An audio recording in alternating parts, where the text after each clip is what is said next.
मी विस्ताराने आपण आता बघूयात। अयोध्येत राम मंदिर उद्घाटनाची जय्यत तयारी सुरू झालेली आहे।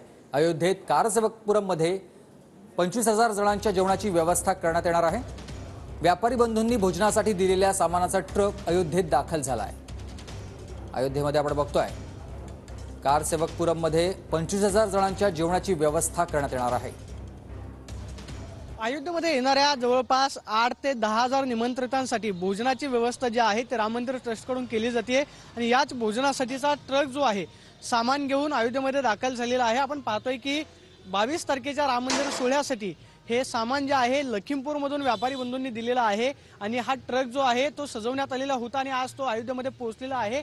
मोठं सामान जे आहे त्या ट्रकमधून आणण्यात आलेलं आहे। जवळपास 25,000 लोकांची जेवणाची व्यवस्था जी आहे ती 22 तारखेला केली जाणार आहे आणि त्याच्यासाठीची सगळी तयारी जी आहे ती कारसेवापुरममध्ये सुरू झालेली आहे। आपण पाहतोय की व्यापारी बंधूंनी मोठ्या प्रमाणावरती सामान जे आहे ते दिलेलं आहे, ज्याच्यामध्ये तांदूळ आहेत, गहू आहेत, त्याचबरोबर तेल आहे आणि खाण्याचं साहित्य जे आहे ते आपल्याला याच्यामध्ये पाहायला मिळतंय। म्हणजे रामाप्रती असलेली भावना खरं तर व्यापारी बंधूंनी व्यक्त करत हा ट्रक जो आहे तो इथल्या भोजन व्यवस्थेसाठी दिलेला आहे। तेलाचे डब्बे आहेत, तांदळाची पोते आपल्याला पाहायला मिळतात आणि राम भक्तांसाठी येणाऱ्या भोजनाची व्यवस्था जी आहे त्या अयोध्येमध्ये केली जाते आणि त्याची सगळी तयारी आपल्याला कारसेवापुरममध्ये सुरू असल्याची पाहायला मिळते।